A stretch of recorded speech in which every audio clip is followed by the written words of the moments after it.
Hola, ¿qué tal? Buenas tardes, bienvenidos una vez más a este canal, este día 5 de nuestra lectura. Estamos leyendo Crimen y Castigo de Fyodor Dostoyevsky y nos quedamos en la parte 2, en el capítulo 2. Así que, pues nada, vamos a darle. Si el, re- sí, el registro si el registro se ha efectuado ya, también podría ser que me encontrase con la policía en casa. Pero en su habitación todo estaba en orden y no había nadie. Nastasia no había tocado nada. Señor, ¿cómo habré podido dejar las joyas ahí? Corrió al rincón, introdujo la mano detrás del papel, retiró todos los objetos y fue echándolos en los bolsillos. Avanzaba con paso rápido y firme. Estaba rendido, pero conservaba la lucidez mental. Temía que la policía estuviera ya tomando medidas contra él, que al cabo de media hora, o tal vez solo de un cuarto, hubieran decidido seguirle. Por lo tanto, había que apresurarse a hacer desaparecer aquellos objetos reveladores. No debía cejar en este propósito mientras le quedara el menor residuo de fuerza y de sangre fría. ¿A dónde ir? Este punto estaba ya resuelto. Arrojaré las cosas al canal y el agua se las tragará, de modo que no quedará ni rastro de este asunto. Así lo había decidido la noche anterior, en medio de su delirio, e incluso había intentado varias veces levantarse para llevar a cabo cuanto antes la idea. Sin embargo, la ejecución de este plan presentaba grandes dificultades. Durante más de media hora se limitó a errar por el malecón del canal, inspeccionando todas las escaleras que conducían al agua. En ninguna podía llevar a la práctica su propósito. Lo peor era que las personas con que se cruzaba le miraban de un modo singular, como si él fuera lo único que les interesara. ¿Por qué me miran así? Se decía. ¿O todo será obra de mi imaginación? Al fin, al fin pensó que acaso sería preferible que se dirigiera al Neva. De pronto se preguntó, asombrado porque habría estado errando durante media hora ansiosamente por lugares peligrosos, cuando se le ofrecía una solución tan clara. Se dirigió al Neva por la avenida B, pero por el camino tuvo otra idea. ¿Por qué ir al Neva? ¿Por qué arrojar los objetos al agua? ¿No era preferible ir a cualquier lugar lejano, a las islas, por ejemplo, buscar un sitio solitario en el interior de un bosque y enterrar las cosas al pie de un árbol, anotando cuidadosamente el lugar donde se hallaba el escondite? Aunque sabía que en aquel momento era incapaz de razonar lógicamente, la idea le pareció sumamente práctica, pero estaba escrito que no había de llegar a las islas. Al desembocar en la plaza que hay al final de la avenida B, vio a su izquierda la entrada de un gran patio protegido por altos muros. A la derecha había una pared que parecía no haber estado pintada nunca, y que pertenecía a una casa de altura considerable.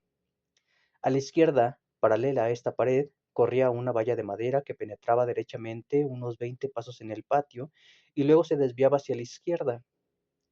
Esta empalizada limitaba un terreno desierto cubierto de materiales. Al fondo del patio había un cobertizo cuyo techo rebasaba la altura de la valla. Este cobertizo debía de ser un taller de carpintería, de guarnicionería o algo similar. Todo el suelo del patio estaba cubierto de un negro polvillo de carbón. He aquí un buen sitio para tirar las joyas, pensó. Después miré y asunto concluido.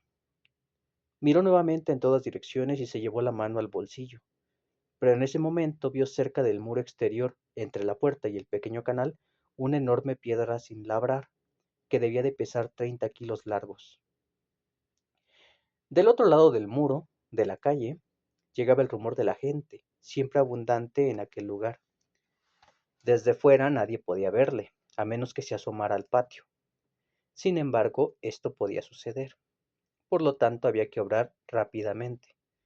Se inclinó sobre la piedra, la tomó con ambas manos por la parte de arriba, reunió todas sus fuerzas y consiguió darle la vuelta. En el suelo apareció una cavidad. Raskolnikov vació en ella todo lo que llevaba en los bolsillos. La bolsita fue lo último que depositó. Solo el fondo de la cavidad quedó ocupada.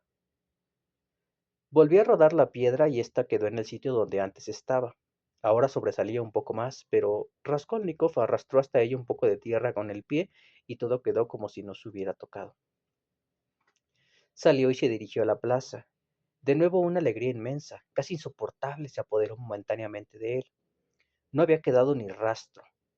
¿Quién podrá pensar en esa piedra? ¿A quién se le ocurrirá buscar debajo? Todo ha terminado, ha desaparecido hasta la última prueba. Se echó a reír.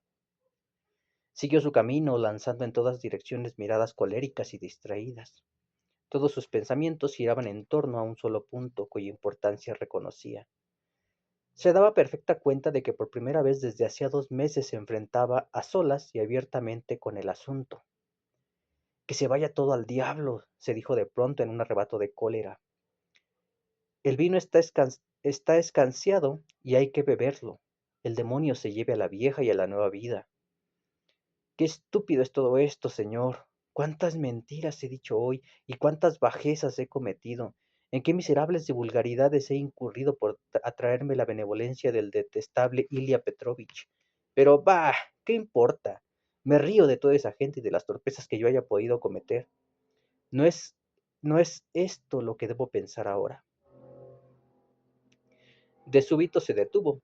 Acababa de planteársele un nuevo problema, tan inesperado como sencillo que lo dejó atónito. Sí, ¿cómo crees? Has procedido en todo este asunto como un hombre inteligente y no como un imbécil.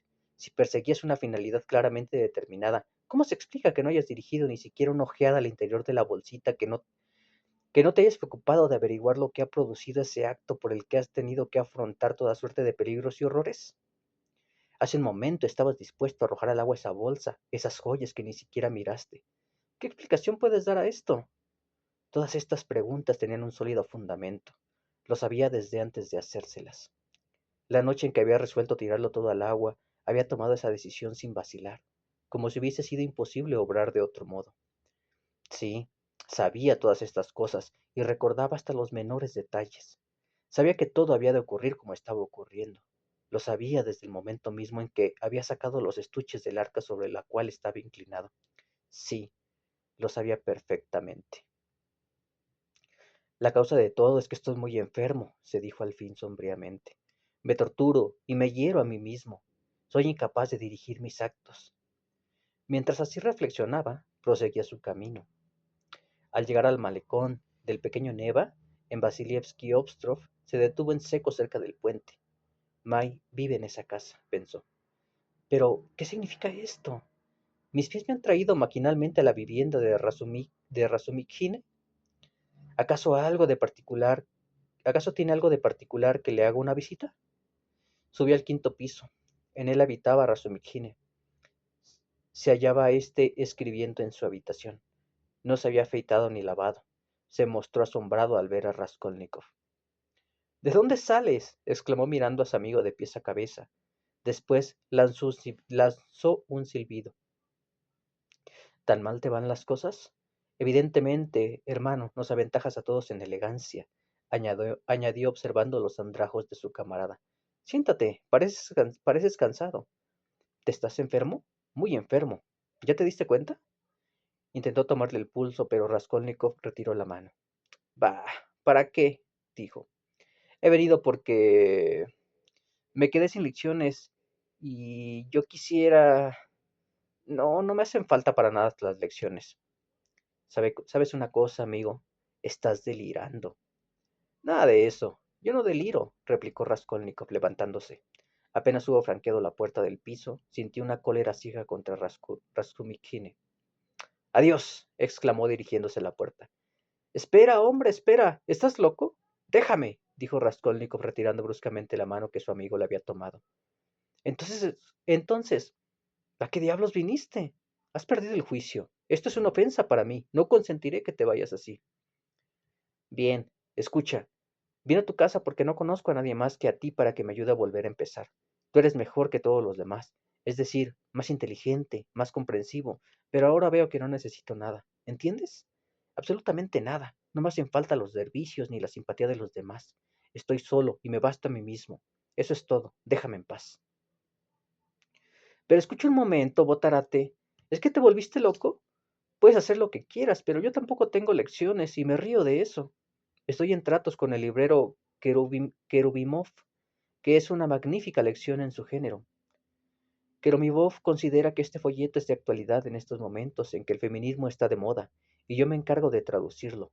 Le pondremos un título ampuloso que llene media página y se venderá 50 copex el ejemplar. Será un buen negocio. Se me paga la traducción a 6 rublos. Se me paga la traducción a 6 rublos el pliego, o sea, 15 rublos por todo el trabajo. Cuando terminemos este folleto podremos seguir con trabajos así. Bueno, ¿aceptas? Raskolnikov tomó en silencio el pliego del texto alemán y los 3 rublos y se marchó sin pronunciar palabra. Razumихine le siguió con una mirada de asombro. Cuando llegó a la primera esquina, Raskolnikov volvió repentinamente sobre sus pasos y subió de nuevo al alojamiento de su amigo. Ya en la habitación dejó el pliego y los 3 rublos en la mesa y volvió a marcharse sin desplegar los labios. Razumихine perdió al fin la paciencia. Decididamente te has vuelto loco, vociferó. ¿Qué significa esta comedia? ¿Quieres volverme la cabeza del revés? ¿Para qué demonios has venido? No necesito traducciones, murmuró Raskolnikov sin dejar de bajar la escalera.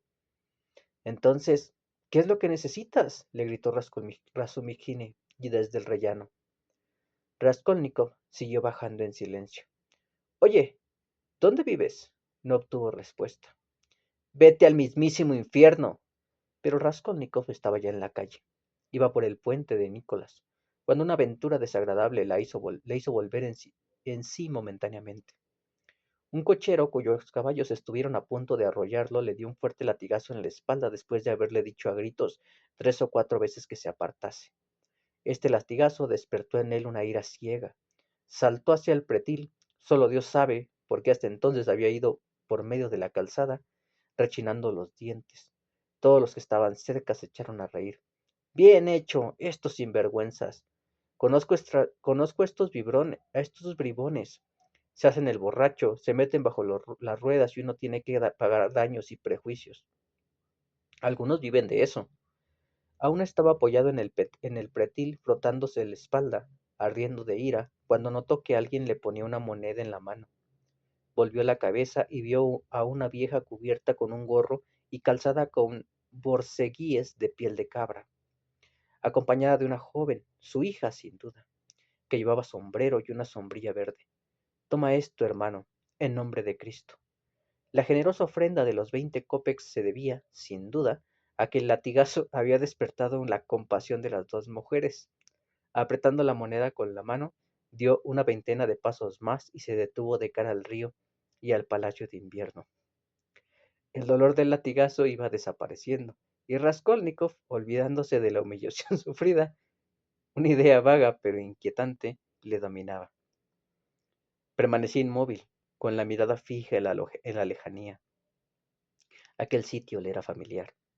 Cuando iba a la universidad tenía la costumbre de detenerse allí, sobre todo al regresar.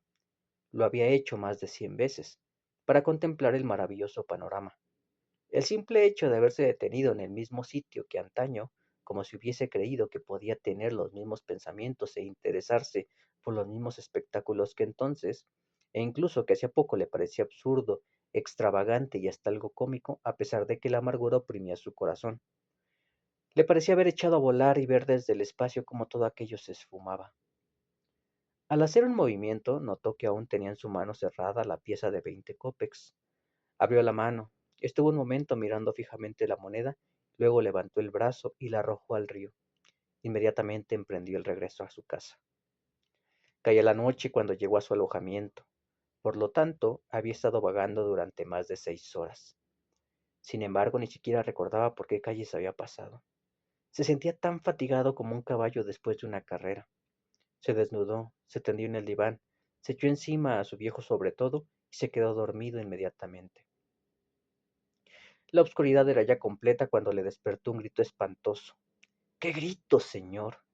Y después, jamás había oído Raskolnikov gemidos, aullidos, sollozos, rechinar de dientes, golpes como los que entonces oyó. Nunca habría podido imaginarse un furor tan bestial. Se levantó aterrado y se sentó en el diván, trastornado por el horror y el miedo.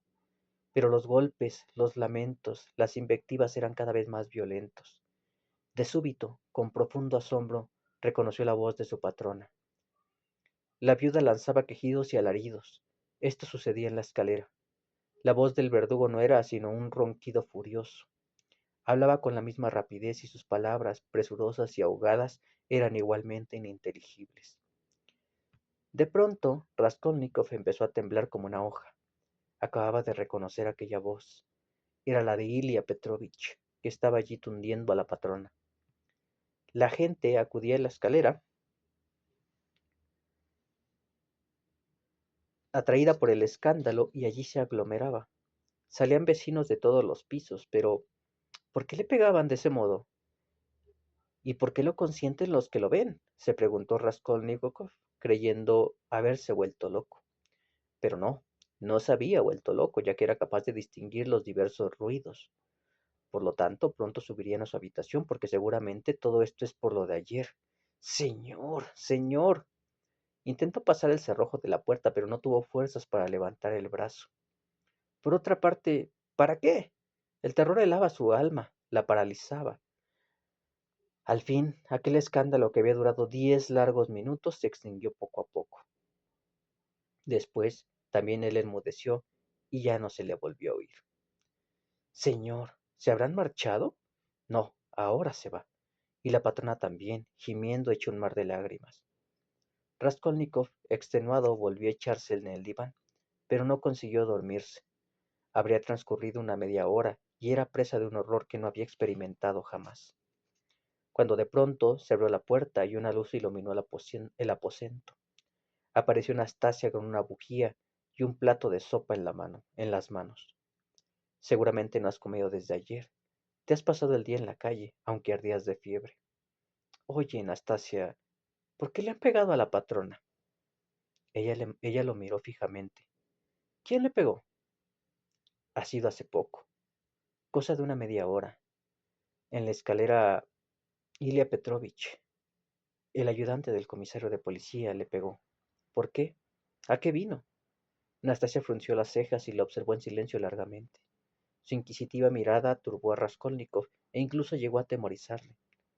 ¿Por qué no me contestas, Anastasia? Preguntó con voz débil y acento tímido. Esto es la sangre, murmuró al fin la sirvienta, como hablando consigo misma. ¿La sangre? ¿Qué sangre? Balbuceó él, palideciendo y retrocediendo hacia la pared. Anastasia seguía observándole. Nadie le pegó a la patrona, dijo con voz firme y severa. Él se quedó mirándola, sin respirar apenas. Lo oí perfectamente, murmuró con mayor opacamiento aún. No estaba dormido, estaba sentado en el diván, aquí. Lo estuve oyendo un buen rato. El ayudante del comisario vino, todos los vecinos salieron a la escalera. Aquí no ha venido nadie. Es la sangre lo que te ha trastornado. Cuando la sangre no circula bien, se cuaja en el hígado y uno delira. Bueno, ¿vas a comer o no? Raskolnikov no contestó. Nastasia, inclinada sobre él, seguía observándola atentamente y no se marchaba. Dame agua, Anastasia. Ella se fue y reapareció al cabo de 2 minutos con un cantarillo. Pero en este punto se interrumpieron los pensamientos de Raskolnikov. Pasado algún tiempo se acordó solamente de que había tomado un sorbo de agua fresca y luego vertido un poco sobre su pecho. Inmediatamente perdió el conocimiento. Ay, perdón, déjenme ver, todavía tenemos tiempo. Vamos con el capítulo 3. Sin embargo, no estuvo por completo inconsciente durante su enfermedad. Era el suyo un estado febril en el que cierta lucidez se mezclaba con el delirio. Andando el tiempo recordó perfectamente los detalles de ese periodo. A veces le parecía estar postrado desde hacía un mes. Otras creía que solo llevaba enfermo un día, pero el suceso lo había olvidado completamente. Sin embargo, se decía a cada momento que había olvidado algo muy importante que debería recordar y se atormentaba haciendo desesperados esfuerzos de memoria. Entonces él caía nuevamente en el diván, agotado, inconsciente. Al fin volvió en sí. Eran las 10 de la mañana. El sol, como siempre que hacía buen tiempo, entraba a aquella hora en la habitación, trazaba una larga franja luminosa en la pared de la derecha e iluminaba el rincón inmediato a la puerta. Nastasia estaba a su cabecera. Cerca de ella había un individuo al que Raskolnikov no conocía y que le observaba atentamente. Era un mozo que tenía aspecto de cobrador. La patrona echó una mirada al interior por la entreabierta puerta. Raskolnikov se incorporó. ¿Quién es Nastasia? Preguntó señalando al mozo. Ya volví en sí, exclamó la sirvienta. Ya volví en sí, repitió el desconocido. Al oír estas palabras, la patrona cerró la puerta y desapareció. ¿Quién es usted? Preguntó Raskolnikov al supuesto cobrador. Pero en este momento la puerta se abrió y dio paso a Razumihine, que entró en la habitación inclinándose un poco por exigencia de su considerable estatura. «¡Esto es un camarote!», exclamó. «Estoy harto de dar cabezadas al techo. ¿Y a esto le llaman habitación? Bueno, querido, ya recobraste la razón, según me ha dicho Pachenka». «Acaba de recobrarla», dijo la sirvienta. «Acaba de recobrarla», repitió el mozo como un eco, con cara risueña. «¿Y usted quién es?», le preguntó Razumihine. «Yo me llamo Bras... Brasumikhi... Ah, caray. Brasumikine, y no Razumikine, como me llama todo el mundo. Soy estudiante, hijo de gentilhombre, y este señor es amigo mío. Ahora diga, ¿quién es usted?». «Soy un empleado de la casa Chelopayev, y vine para cierto asunto». «Entonces siéntese». Al decir esto, Razumikine tomó una silla y se sentó al otro lado de la mesa. «Has hecho bien en volver en ti», siguió diciendo. «Hace ya 4 días que no te alimentas. Lo único que has tomado han sido unas cucharadas de té. Te mandé a Zosimov 2 veces. ¿Te acuerdas de Zosimov? Te examinó detenidamente y dijo que no tienes nada grave, solo un trastorno nervioso a consecuencia de una alimentación deficiente. Esto es ya un médico excelente». «Bueno», dijo dirigiéndose al mozo, «no quiero hacerle perder más el tiempo. Haga el favor de explicarme el motivo de su visita». «Se trata», dijo el empleado dirigiéndose a Raskolnikov, «de que, atendiendo a los deseos de su madre, Antanasio Ivanovich Bakruchine, de quien usted sin duda habrá oído hablar más de una vez, le envió cierta cantidad por mediación de nuestra oficina. Si está usted en su pleno juicio, le entregaré 35 rublos que nuestra casa recibió de Antanasio Ivanovich, el cual efectuó el envío por indicación de su madre. Sin duda, ya estaría usted informado de esto». «Sí, sí, ya recuerdo». «Ba Bakruchine», murmuró Raskolnikov pensativo. «Oye usted», exclamó Razumihine, «conoce a Brakuchine, por lo tanto está en su cabal juicio. Por otra parte, advierto que también usted es un hombre capacitado. Continúe, da gusto oír hablar con sensatez». «Pues sí, este Bakruchine que usted recuerda es Antanasio Ivanovich, el mismo que ya otra vez, atendiendo a los deseos de su madre, le envió dinero de este mismo modo. Anastasio Ivanovich no se ha negado a prestarle este servicio y ha informado del asunto a Simón Simonovich, rogándole le haga entrega de 35 rublos. Aquí están. Emplea usted expresiones muy acertadas. Yo adoro también a esa madre. Y ahora juzgue usted mismo. ¿Está o no en posesión de sus facultades mentales? Le advierto que eso está fuera de mi incumbencia. Aquí se trata de que me dé una firma. Se la dará.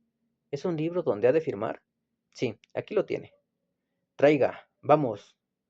Rodia, un pequeño esfuerzo. Incorpórate y yo te sostendré. Toma la pluma y pon tu nombre. En nuestros días el dinero es la más dulce de las mieles. No vale la pena, dijo Raskolnikov rechazando la pluma. ¿Qué es lo que no vale la pena? Firmar. No quiero firmar. Esa es buena. En este caso la firma es necesaria. Yo no necesito dinero. ¿Que no necesitas dinero? Hermano, esto es una solemne mentira. Sé muy bien que el dinero te hace falta. Entre los dos le ayudaremos, es decir, le llevaremos la mano y firmará. ¡Vamos! ¿Puedo volver a venir? No, no, ¿para qué tanta molestia? Usted es un hombre de buen sentido. Vamos, Rodia, no entretengas a este señor, ya ves que te está esperando. Y se dispuso a tomar la mano de su amigo. Deja, dijo Raskolnikov, firmaré. Tomó la pluma y firmó en el libro. El empleado entregó el dinero y se marchó. Raskolnikov contemplaba esta escena con profunda sorpresa y una especie de inconsistente pavor. Decidió guardar silencio y esperar el desarrollo de los acontecimientos. Nastasiushka Praskovia Pavlovna nos haría bien si nos mandara 2 botellitas de cerveza. Sería un buen final. Sabes cuidarte, rezongó la sirvienta, y salió a cumplir al encargo. Raskolnikov seguía observando lo que ocurría en su presencia, con inquieta atención y fuerte tensión de ánimo. Entretanto, Ratsumihine se había instalado en el diván, junto a él. En esto llegó Anastasia. ¿Quieres té, Rodia? Preguntó Ratsumihine. Sí. Corre en busca del té, Anastasia. Pues en lo que concierne a esta pócima me parece que podemos pasar por alto las reglas de la facultad. Se sentó a la mesa, acercó a él la sopa y el plato de carne y empezó a devorar con tanto apetito como si no hubiera comido en 3 días. Ahora, amigo Rodia, como aquí, en tu habitación todos los días, masculló con la boca llena, ha sido cosa de Pachenka, tu amable patrona. Otra vez. Ahora, amigo Rodia, como aquí, en tu habitación, como todos los días, masculló con la boca llena. Ha sido cosa de Pachenka, tu amable patrona. Yo, como es natural, no le llevo la contraria. Pero aquí llega Anastasia. ¿Qué lista es esta muchacha? ¿Quieres cerveza, Nastenka? No gaste bromas. ¿Y té? Hombre, eso. Sírvete. No, espera, voy a servirte yo. Déjalo todo en la mesa. Otra vez rodeó la cabeza del enfermo con un brazo, la levantó y empezó a dar a su amigo cucharaditas de té, sin olvidarse de soplar en ellas con tanto esmero como si fuera este punto esencial y salvador del tratamiento. Raskolnikov aceptaba en silencio estas solicitudes. Se sentía lo bastante fuerte para incorporarse, sentarse en el diván, sostener la cucharilla y la taza, e incluso andar sin ayuda de nadie, pero, llevado de una especie de astucia misteriosa e instintiva, se fingía débil e incluso algo idiotizado, sin dejar de tener bien agudizados la vista y el oído. Pero llegó un momento en que no pudo contener su mal humor. Después de haber tomado una decena de cucharaditas de té, libertó su cabeza con un brusco movimiento, rechazó la cucharadilla y dejó caer la cabeza en la almohada. Ahora dormía con verdaderas almohadas rellenas de plumón y cuyas fundas eran de una blancura inmaculada. Raskolnikov observó este detalle y se sintió vivamente interesado. No puedes figurarte, Rodia, las cosas que han pasado aquí durante tu enfermedad. Cuando saliste corriendo de mi casa como un ladrón sin decirme dónde vivías, decidí buscarte hasta dar contigo para vengarme. Enseguida empecé las investigaciones. Lo que corrí, lo que interrogué. No me acordaba de tu dirección actual, o tal vez, y esto es lo más probable, nunca la supe. De tu antiguo domicilio, lo único que recordaba era que estaba en el edificio Karlamov, en las 5 esquinas. Me harté de buscar, y al fin resultó que que no estaba en el edificio Karlamov, sino en la casa Buch. Nos armamos a veces unos líos con los nombres. Estaba furioso. Al día siguiente se me ocurrió ir a las oficinas de empadronamiento, y cuál no sería mi sorpresa al ver que al cabo de 2 minutos me daban tu dirección actual. Estás inscrito. ¿Inscrito yo? Claro. En cambio, no pudieron dar las señas del general. Claro. En cambio, no pudieron dar las señas del general Kovelev, que solicitaron mientras yo estaba ahí. En fin, abreviemos, apenas llegué allí, se me informó de todo lo que te había ocurrido, de todo absolutamente. Sí, lo sé todo. Se lo puedes preguntar a Anastasia. Trabé conocimiento con el comisario Nikodim Fomich. Me presentó a Ilya Petrovich y conozco al portero y al secretario Alejandro Grigorevich Samiotov. Finalmente cuento con la amistad de Pachenka. Nastasia es testigo. La has domesticado. Y al decir esto la sirvienta sonreía maliciosamente. Debes echar el azúcar en el té en vez de beberlo así, Nastasia Nikiprovna. Oye, maleducado, replicó Nastasia, soy Petrovna y no Nikiprovna.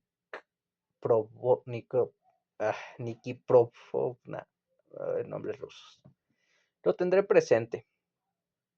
Pues bien, amigo Rodia, dicho en 2 palabras, yo me propuse cortar de cuajo, utilizando medios heroicos, cuantos prejuicios existían acerca de mi persona, pues es el caso que Pachenka tuvo conocimiento de mis veleidades. Por eso no esperaba que fuese tan complaciente. ¿Qué opinas tú de todo esto? Raskolnikov no contestó. Se limitó a seguir fijando en él una mirada llena de angustia. Sí, está incluso demasiado bien informada, dijo Razumihin, sin que le afectara el silencio de Raskolnikov y como si asintiera a una respuesta de su amigo. Conoce todos los detalles. ¡Qué frescura! Exclamó Natasia, que se retorcía de risa oyendo las genialidades de Razumihin. El mal está, querido Rodia, en que desde el principio seguiste una conducta equivocada. Procediste con ella con gran torpeza. Esa mujer tiene un carácter lleno de imprevistos. En fin, ya hablaremos de esto en mejor ocasión, pero es incomprensible que hayas llegado a obligarla a retirarte la comida. ¿Y qué decir del pagaré? Solo no estando en tu juicio pudiste firmarlo. Y este proyecto de matrimonio con Natalia Egorovna, ya ves que estoy al corriente de todo, pero advierto que estoy tocando un punto delicado. Perdóname, soy un asno. Y, ya que hablamos de esto, ¿no opinas que Praskovia Pavlovna es menos necia de lo que parece a primera vista? Sí, respondió Raskolnikov, pues había comprendido que era más prudente dar la impresión de que aceptaba el diálogo. ¿Verdad que sí? Exclamó Raskolnikov, feliz ante el hecho de que Raskolnikov le hubiera contestado. En fin, volvamos a nuestro asunto. Cuando ella vio que dejaba la universidad, que no dabas lecciones, que ibas mal vestido y, por otra parte, cuando ya no te pudo considerar como persona de la familia, puesto que su hija había muerto, la inquietud se apoderó de ella, y tú, para acabar de echarlo a perder, empezaste a vivir retirado en tu rincón. Entonces ella decidió que te fueras de su casa. Ya hacía tiempo que esta idea rondaba su imaginación, y te hizo firmar ese pagaré que, según le aseguraste, pagaría tu madre. Eso fue una vileza mía, declaró Raskolnikov con voz clara y vibrante. Mi madre está poco menos que en la miseria. Mentí para que siguiera dándome habitación y comida. Es un proceder muy razonable. Lo que te echó todo a perder fue la conducta del señor Chevarov, consejero y hombre de negocios.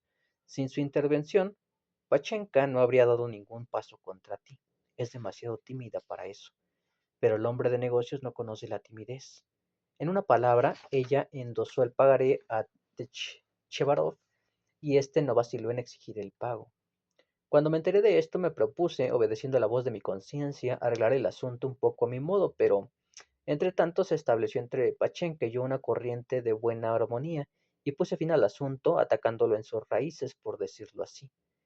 Hicimos venir a Chevarov, le tapamos la boca con una pieza de 10 rublos, y él nos ha devuelto el pagaré. Aquí lo tienes. Tengo el honor de devolvértelo. Ahora solamente eres deudor de palabra. Tómalo. Ya veo, querido Rodia, que vuelves a las andadas. Confiaba en distraerte y divertirte con mi charla y veo que no consigo sino irritarte. ¿Eres tú al que no reconocía durante mi delirio? Preguntó Raskolnikov tras un breve silencio y sin volver la cabeza. Sí, mi presencia incluso te horrorizaba. ¿Hablé durante mi delirio? Ya lo creo. ¿Y qué decía? Pues ya lo puedes suponer, esas cosas que dice uno cuando no está en su juicio. Pero no perdamos tiempo, hablemos de nuestro asunto. ¿Qué decía? Mira que eres testarudo. ¿Acaso temes haber revelado algún secreto?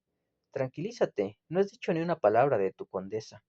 Has hablado mucho de un bulldog, de pendientes, de cadenas de reloj, de la isla Krestovsky, de un portero. Nikodim Fomich e Ilya Petrovich estaban también con frecuencia en tus labios. Además parecías muy preocupado por una de tus botas, seriamente preocupado. Y vamos ya a nuestro asunto. Aquí tienes tus 35 rublos. Tomo 10 y dentro de un par de horas estaré de vuelta y te explicaré lo que hice con ellos. He de pasar por casa de Sosimov. Hace rato que debería haber venido, pues son más de las 11. Y tú, Nastenka, no te olvides de subir frecuentemente durante mi ausencia para ver si quiere agua o alguna otra cosa. El caso es que no le falte nada. A Pachenka ya le daré las instrucciones oportunas al pasar. Siempre le llama Pachenka el muy bribón, dijo Anastasia apenas hubo salido el estudiante. Acto seguido abrió la puerta y se propuso escuchar, pero muy pronto, sin poder contenerse, se fue a toda prisa escaleras abajo. Sentía gran curiosidad por saber lo que Raxumigine decía a la patrona, pero lo cierto era que el joven parecía haberla subyugado. Apenas cerró Anastasia la puerta y se fue, el enfermo echó sus pies a la cubierta y saltó al suelo. Había esperado con impaciencia angustiosa, casi convulsiva, el momento de quedarse solo para poder hacer lo que deseaba. Pero, ¿qué era lo que deseaba hacer? No conseguía acordarse. Señor, solo quisiera saber una cosa. ¿Lo saben todo o lo ignoran todavía? Tal vez están aleccionados y no dan a entender nada porque estoy enfermo, pero ¿qué iba yo a hacer? Lo he olvidado. Parece hecho adrede, lo he olvidado por completo. Sin embargo, estaba pensando en ello hace apenas un minuto. Permanecí en pie en medio de la habitación y miraba a su alrededor con un gesto de angustia. Luego se acercó a la puerta, la abrió, aguzó el oído. No, aquello no estaba ahí. De súbito creyó acordarse y corriendo al rincón donde el papel de la pared estaba desgarrado, introdujo su mano en el hueco y hurgó. Tampoco estaba allí. Entonces se fue derecho a la estufa, la abrió y buscó entre las cenizas. Allí estaban los bajos deshilachados del pantalón y los retales del fondo del bolsillo. Por lo tanto, nadie había buscado en la estufa. Entonces se acordó de la bota de que Ratsumihine acababa de hablarle. Ciertamente estaba allí, en el diván, cubierta apenas por la colcha, pero era tan vieja y estaba tan sucia de barro que Somiotov no podía haber visto nada sospechoso en ella. Estaba extenuado. Volvió a sentarse en el diván. ¿Pero qué me sucede? ¿Estoy delirando todavía o todo esto es realidad? Yo creo que es realidad. Ahora me acuerdo de una cosa. Huir. Hay que huir y cuanto antes. Pero, ¿a dónde? Me descubrirán. Ratsumihini daría conmigo. Es mejor irse lejos, fuera del país, a América. He leído en sus ojos que lo saben todo. Lo que me inquieta es tener que bajar esta escalera, porque puede estar vigilada la salida y entonces me daría de manos a boca con los agentes. Pero, ¿qué hay allí?